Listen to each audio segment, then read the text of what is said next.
if there's a perception that there's a high prevalence of corruption in the country, then citizens also have the perception that, or voters have the perception that they are the losing end.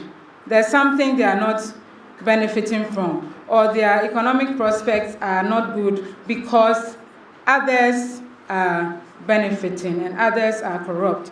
And officialdom tends to be, and this is illogical, because we are saying it's illogical because it may not necessarily be true, but this is citizens' perception. And then the incumbent may be at a disadvantage. Now, when citizens were asked if they thought that there is corruption in the country, an overwhelming majority, 88.4% of respondents said yes.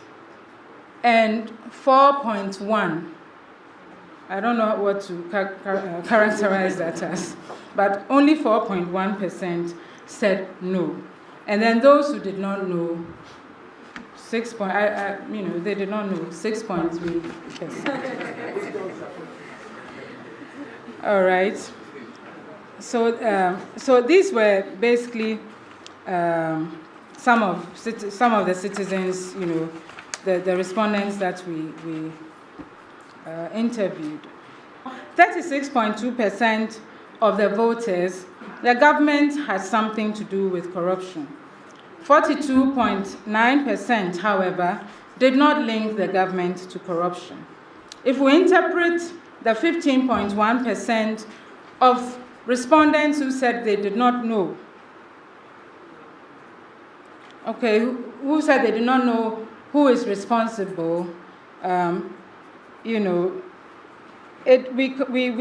can begin to wonder whether it means that more than 50%, that is, if you add the 36.2% of voters plus the 15.1% who do not know, one may wonder whether this means that at least more than 50% may consider the government as not doing enough about corruption, enough to fight it.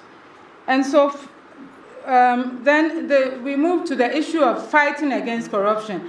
If 88% of the respondents believe there's corruption in the country, then something must be done. Fight against corruption. We asked them that what do they think about the president fighting corruption? Corruption undermines economic development, and found that voters expect the political leadership to tackle it head on.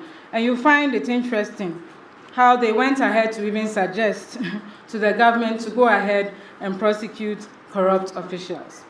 But let's not get ahead of ourselves. So 46.3% of our respondents stated that the president should lead the fight against corruption, while 30.5% think that he cannot do it alone.